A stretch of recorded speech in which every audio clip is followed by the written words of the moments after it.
أعوذ بالله من الشيطان الرجيم.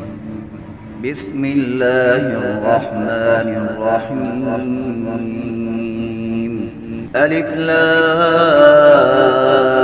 ميم. تنزيل الكتاب لا ريب فيه من رب العالمين. أم يقولون افتراه بل هو الحق من ربك لتنذر قوما ما أتاهم من نذير من قبلك لعلهم يهتدون.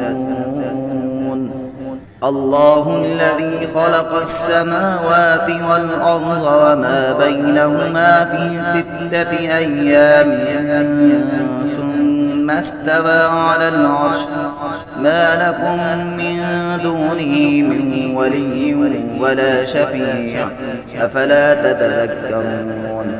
يدبر الأمر من السماء إلى الأرض ثم يعرج إليه في يوم كان مقداره 1000 سنة مما تعدون.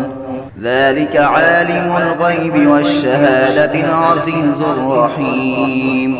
الذي يحسن كل شيء خلقه وبدأ خلق الإنسان من طين ثم جعل نسله من سلالة من ماء مهين ثم سواه ونفخ فيه من روحه وجعل لكم السمع والأبصار والأفئدة قليلا ما تشكرون. وقالوا أئذا ضللنا في الأرض أئنا لفي خلق جديد بل هم بلقاء ربهم كافرون. قل يتوفاكم ملك الموت الذي وكل بكم ثم إلى ربكم ترجعون.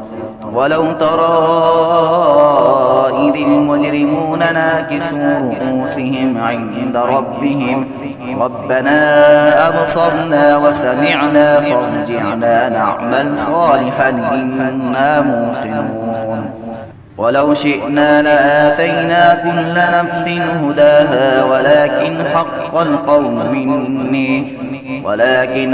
القول مني لأملأن جهنم من الجنة والناس أجمعين.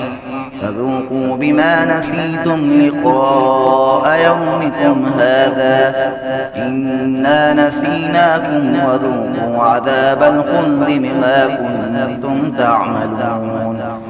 إنما يؤمن بآياتنا الذين إذا ذكروا بها خروا سجدا وسبحوا بحمد ربهم وهم لا يستكبرون. تتجافى جنوبهم عن المضاجع يدعون ربهم خوفا وطمعا ومما رزقناهم ينفقون.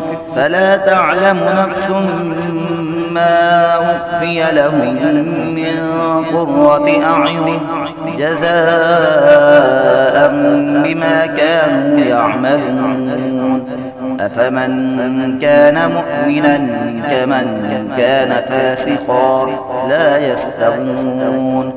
أما الذين آمنوا وعملوا الصالحات فلهم جنات المأوى نزلا بما كانوا يعملون.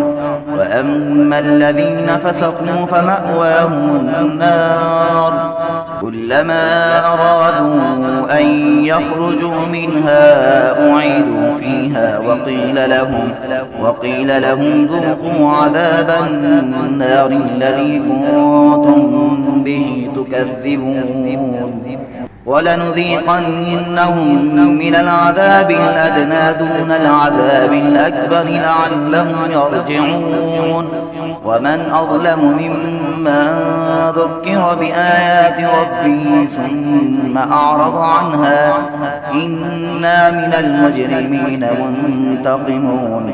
ولقد آتينا موسى الكتاب فلا تكن في مرية من لقائه وجعلناه هدى لبني إسرائيل وجعلنا منهم أئمة يهدون بأمرنا لما صبروا وكانوا بآياتنا يوقنون إن ربك هو يفصل بينهم يوم القيامة فيما كانوا فيه يختلفون أولم يهد لهم كم أهلكنا من قبلهم من القرون يمشون في مساكنهم إن في ذلك لآيات أفلا يسمعون أولم يروا أنا نسوق الماء إلى الأرض الجرز فنخرج به زرعا تأكل منه أنعامهم وأنفسهم أفلا يبصرون ويقولون متى هذا الفتح إن كنتم صادقين قل يوم الفتح لا ينفع الذين كفروا إيمانهم ولا هم ينظرون فأعرض عنهم وانتظر إنهم منتظرون